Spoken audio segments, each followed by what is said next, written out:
Good morning, good afternoon, good evening, whenever you happenstance in this dialogue. I'm joined by my amigo, one of my closest associates over now decades, and a gentleman that, for those who know, you know. But for those who don't, I'm talking to Eric Asvon out of the great state of Ohio at the moment, meaning that's where his company's based. He's definitely been all over the West, and I don't need to go into that because that's not the focus of our story right now. But you can find Eric at Corruption Incorporated, The American Way on YouTube, and a whole lot of other social media directives, as well as, of course, you can always find his company at redpointdigital.com. I highly encourage everybody to check that out. So, Eric, thanks for your time. And Oh, absolutely, Patrick. obviously, yeah, we go back 20 years for those of you who know, and we've worked together forever. We produce The Con that you can find at thecon.tv. And we're experimenting with interacting because we're just in the middle of a whole lot of things that are just pretty much the summation of everything that's going on that nobody understands. I shouldn't say nobody. The people getting away with the bad things understand it perfectly. Very well. Yes, yes, they get it quite well. It's So, everybody else. And so I want to start off with this because we have pretty much a dramatic moment that took place on the steps of the Capitol in Washington D.C. today, where the Epstein victims had stood in solidarity with their attorney, Mr. Edwards, and made some really important and compelling and, of course, emotional revelations that further their story in an effort to create this transparency or this Epstein Transparency Act, which effectively is to demonstrate why Epstein was able to do what he did with whom, who, and why, an investigation, so to speak, which I find intriguing, all things considered. And the elements that are relevant to us are pretty much everything. But I will say this off the top, okay? That Edwards said, "Look, this was the question he was responding to. A lot of MAGA journalists, sorry, there's no MAGA journalists, MAGA propagandists were asking questions of, well, why don't you name names right now, knowing what the answer is to the right. Epstein victims? And the Epstein victims have already signed some sort of non-disclosure because they got paid out because there was a major settlement with, of all entities, J.P. Morgan Chase, who spent, I think, $200 million on the victims circa 2023 because of this judgment in St. Thomas. And that opens up a whole other nest of information. But I'll tell you, they kept eluding the question, and Edwards stepped to the microphone and said, "Look, actually, I take it back. Marjorie Taylor Greene, of all people, stood to the mic and said, look, if these guys name names right now, they're going to be sued into oblivion, into homelessness. They can't protect themselves. That's Right. why I'm here, because I'm not afraid to name names." And I just about fell out of my chair because the first thing I saw in my mind was that wonderful picture I've been using for 10 years of Trump, the Joker, laughing over her shoulder like the devil in Animal House, right? Because, like, come on, Marjorie, you're going to name your Trumpinator in chief? Yeah, good luck with that. Just another political ramification.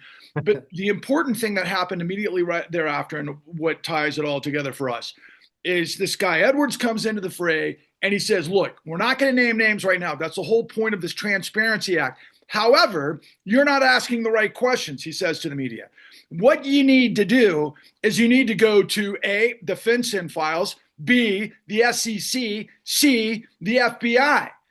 So, Eric, where have we been for pretty much the last 14 years? Oh, all those places. It's like, I mean, no, I mean, we know that this is a small world, right? I mean, oligarchy by definition is a small world. And these people who swim amongst each other, they know each other. It's very tight. It's very, enclosed. It's a bubble in and of themselves.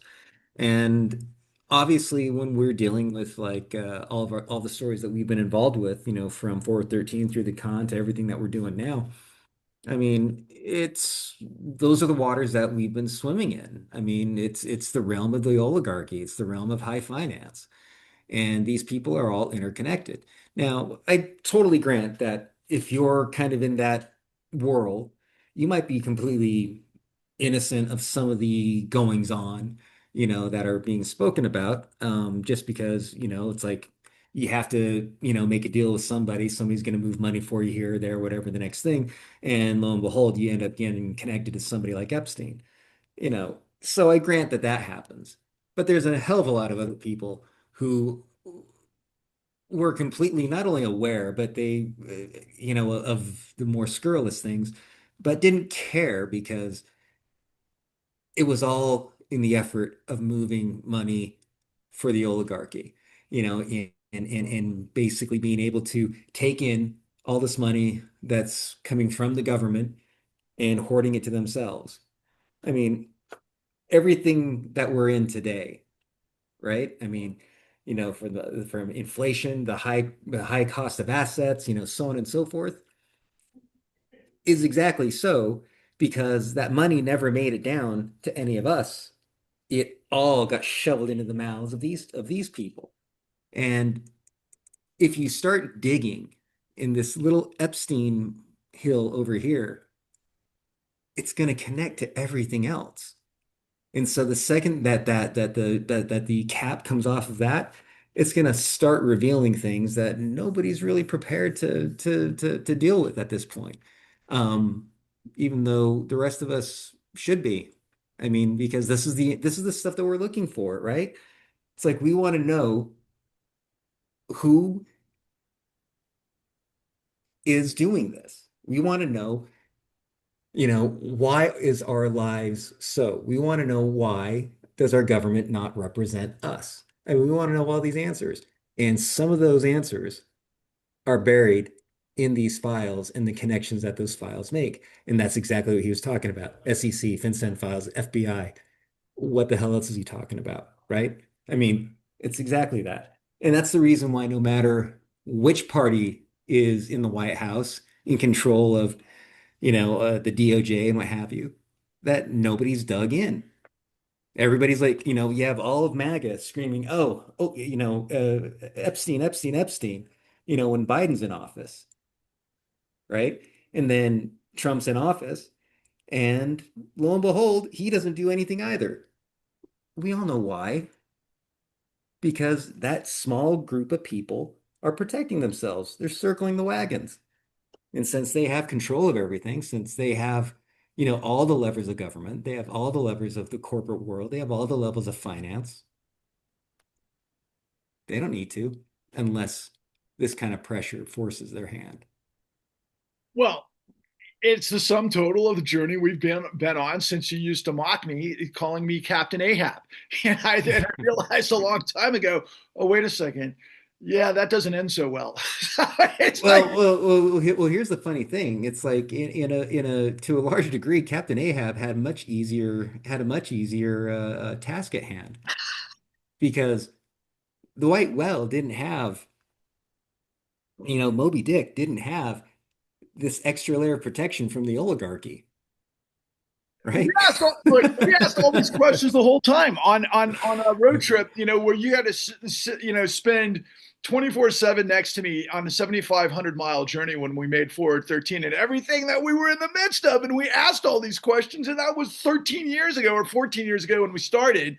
But here we are, and I want to kind of just give a couple of these pieces, right, that are just so enormous. And I thought you really did a very I want to say effective and compelling sort of dissertation on what we're looking at, though. But it is the emperor's new clothes, and I always like to add because of my Gonzo sort of sensibilities on really bad acid, because this is a nightmare with Trump, and I've come up with a hashtag Don the Con Rico Pig, and just all of this transparent insanity. And yeah, I just have to make a comment about, again, even though I did at the outset, but Marjorie Taylor Greene of all people delivering what sounded to me like a very lovely sort of pronouncement that she said, we got to reach across the aisle. We've got to be able to have courage. We've got to do this for the American people who are getting jacked and are sick of being, basically what I always say, having, the system's pissing on our heads, telling us it's rain because they must have thought we were some kind of new fool. It was incredible to watch Marjorie Taylor Greene literally trying to deliver that speech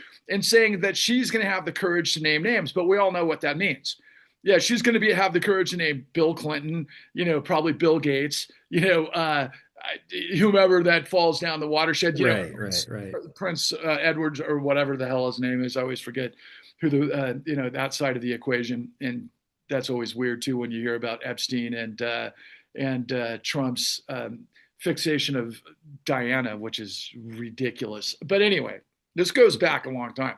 Yeah. But I do find it disconcerting that that Marjorie Taylor Greene is able to communicate leftist talking points better than the Democrats.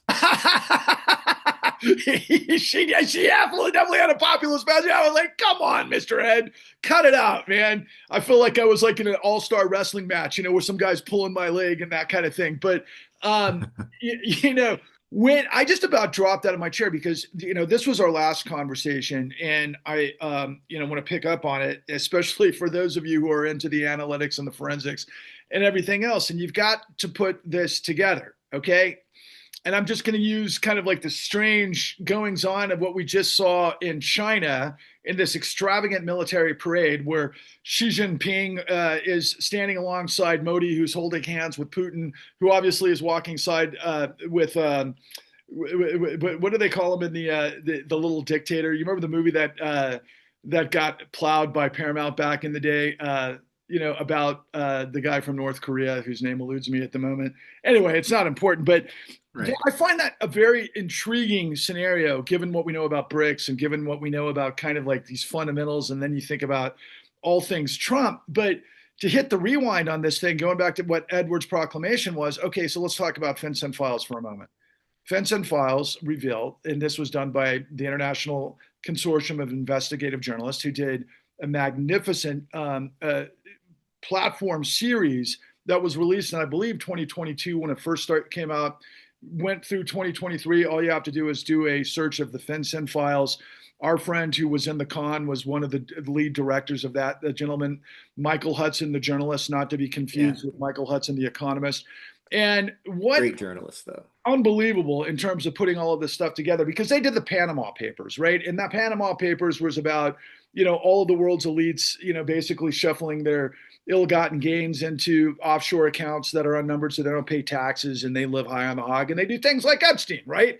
And so the nature of Epstein in context to what the FinCEN files are was that, as ICIJ had made this revelation that was incredible, that over 2 million suspicious activity reports were generated by the too big to fail banks, at least the people that are in charge of that, and sent over to the Department of Justice over the course, primarily, I believe this time period was during Holder, as a matter of fact. In fact, it was all during Holder. So can only imagine what happened during Bill Barr. Bill Barr being Mr. Contragate himself in money laundering and CIA and all that kind of stuff. But the idea was that you had billions of dollars in suspicious activity reports being funneled into American financial institutions.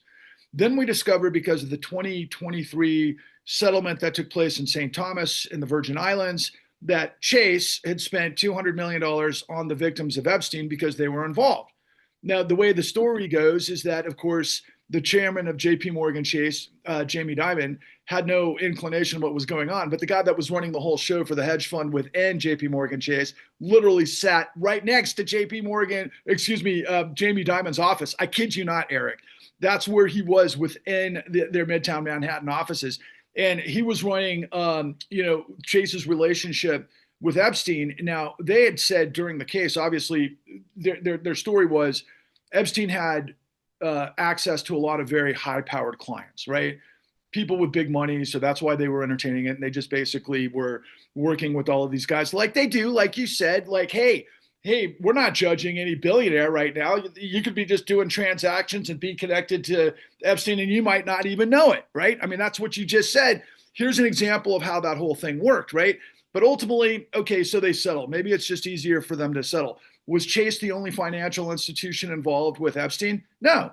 We know the biggest hedge funds in the country were involved, not to mention all sorts of asset managers and a whole garden variety of other main big banks, including Bank of America. Now, interestingly enough, what came out of some revelations recently that basically left my jaw hanging, which was, oh yeah, because Epstein was, kind of developed through Bear Stearns and this asset management, and of course his game, because apparently he was a magician that could basically hide money and all sorts of offshore accounts and that sort of Right, thing. right. That he's running this honeypot situation, which may or may not be involved with intelligence.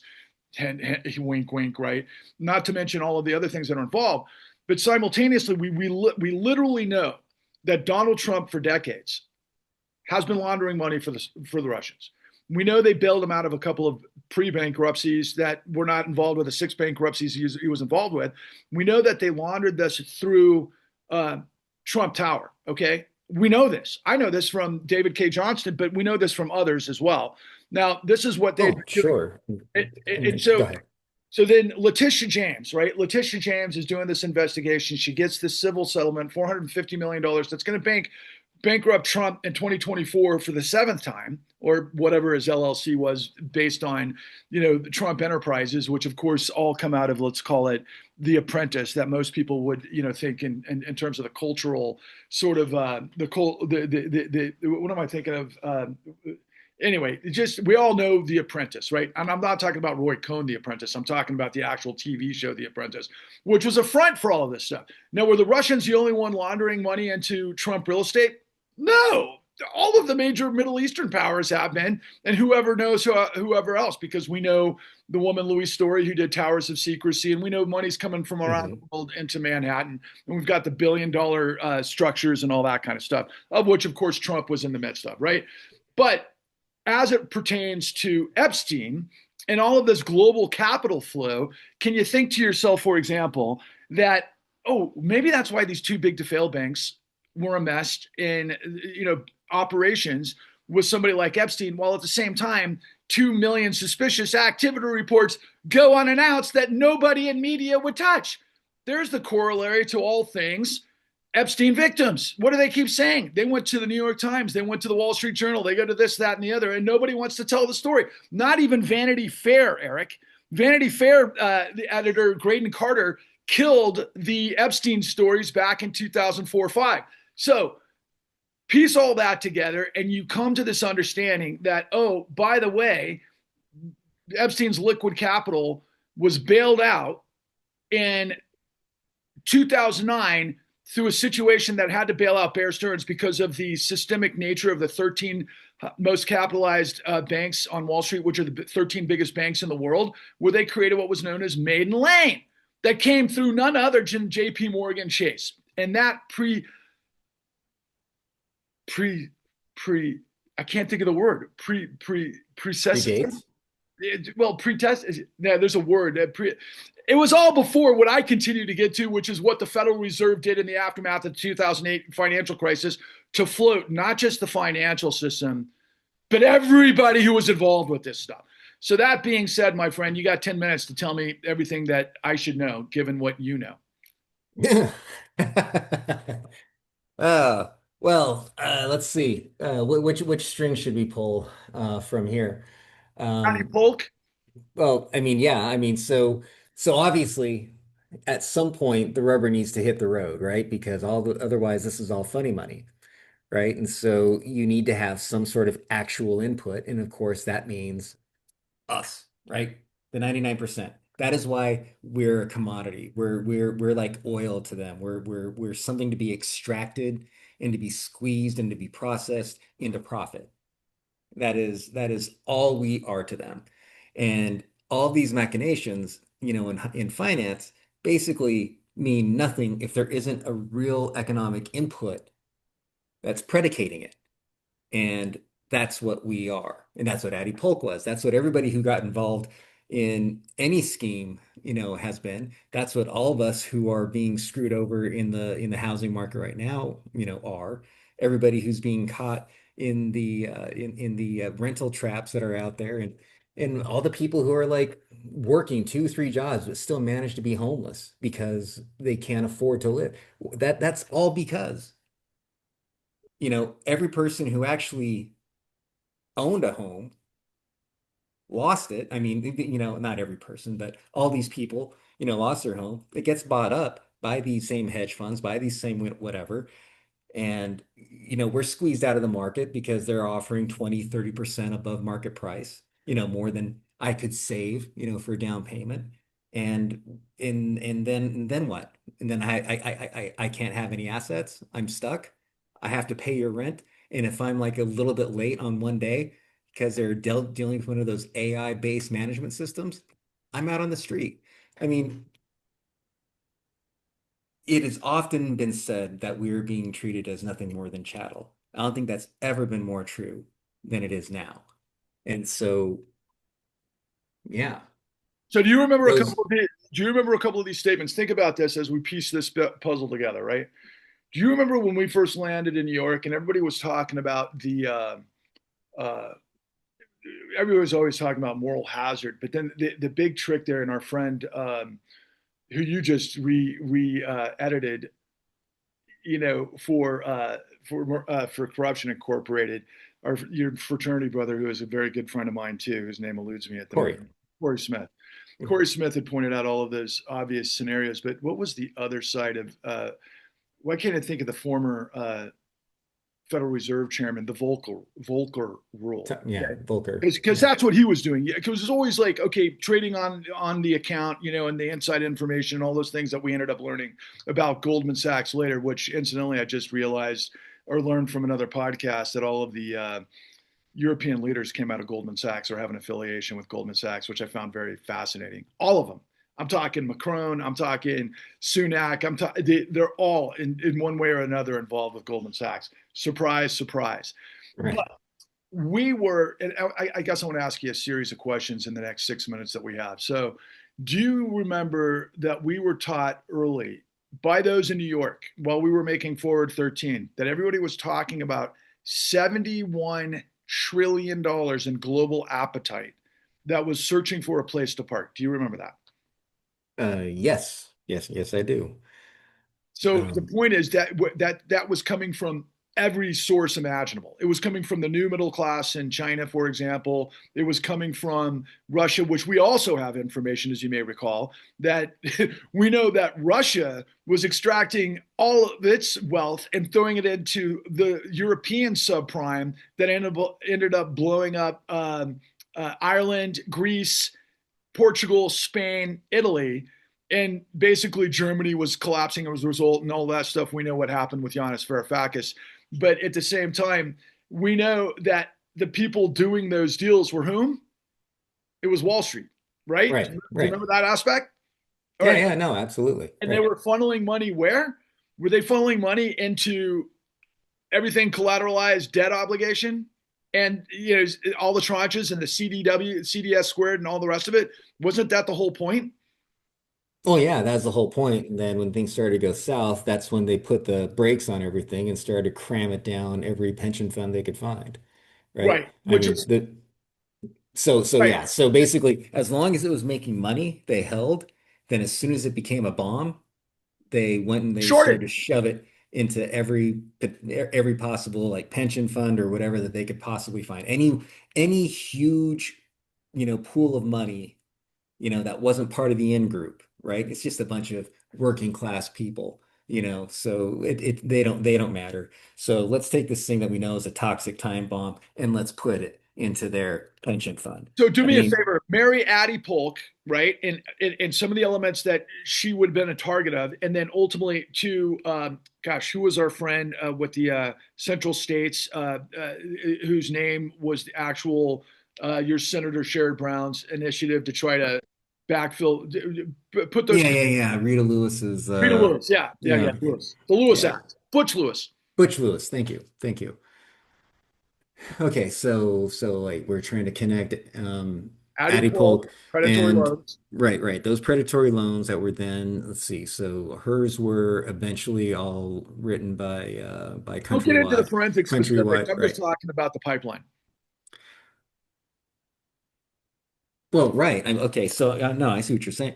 Yeah, no, no, no. So basically, without getting into the weeds of it, you have all this predatory lending and all the lies that are part of that are then, putting Addy into these horrible loans that are going to blow up.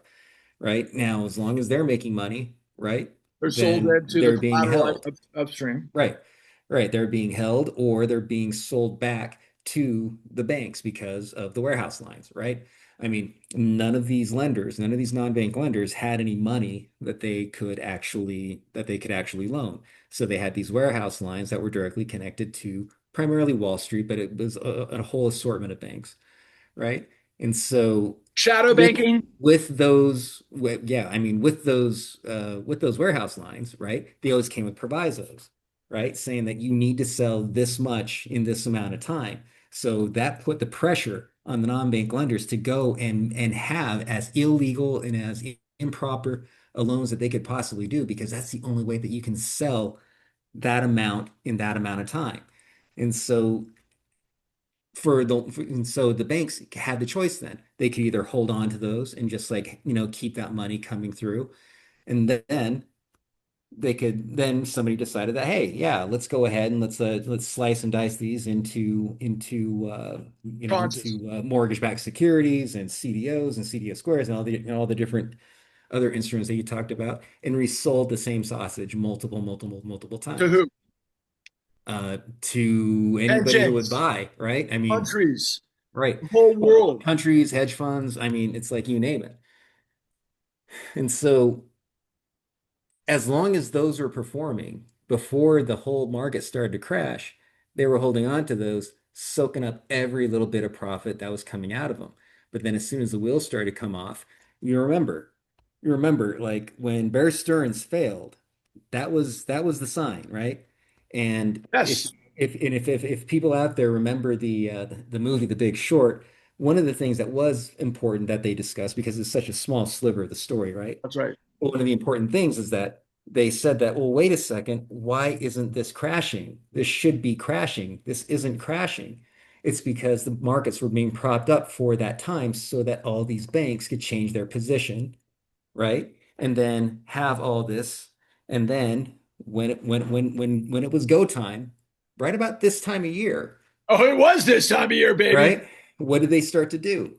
They started to go and they started to sell. They started to cram as much of these toxic time bombs into every pension fund that they could find, That's whether right. it's public, private, whatever the case might be, which is where this whole arc comes together from Addie Polk all the way to Butch Lewis and all these pension funds that were getting blown up by being crammed with what they knew was toxic assets ready to explode. It wasn't just that they knew, they engineered it. That's what they were doing. That is the entirety of The Big Short. And the story of The Big Short itself focuses on a pretty big piece, but a relatively small piece compared to what we're talking about because you and I have the evidence. This is for season 2 of The Con. We were in Manhattan with the guy who wrote the story for the Wall Street Journal, who told us he has the evidence that they knew they were packaging with Paolo Pellegrini and John Paulson, that they were handpicking the worst of the worst liars loans in these tranches that were coming out of East and West, one in Jacksonville, Florida, one Right, in right. This Seattle, is Washington, Abacus. Abacus, that they were packing into these deals that they knew were going to blow. So, in The Big Short, for anybody who's seen it, and I hope Brad Pitt happens to come across this discussion, and same with Adam McKay, you guys are great. We love you. We love Michael Lewis. But as you said in the last 5 minutes of the film, yeah, you barely scratched the surface because of what we're telling you. And there's more because they were selling it into not only these pensions, but it got to the Supreme Court 2 years ago.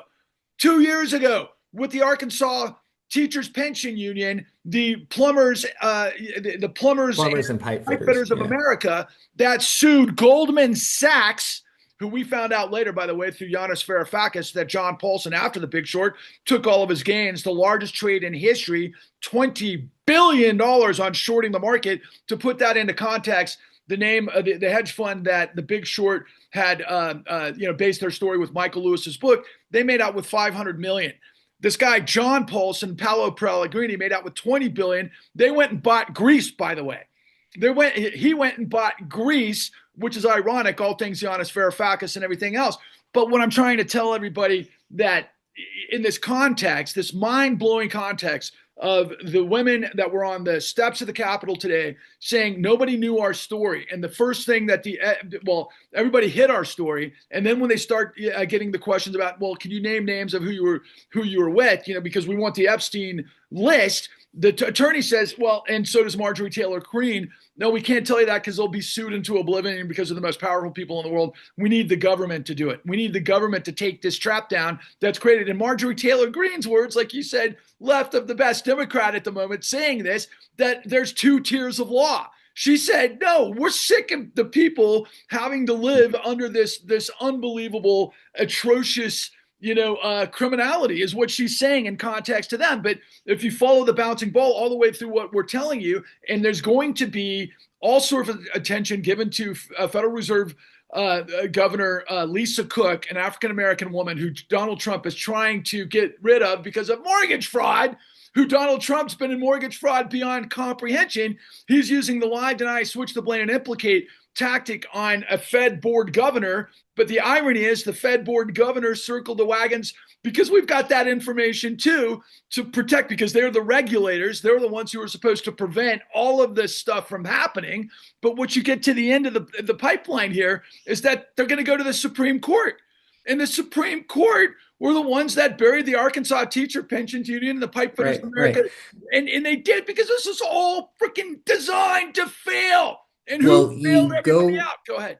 I say you go all the way back to savings and loan, right? Savings and loan, 2008, just on through the line.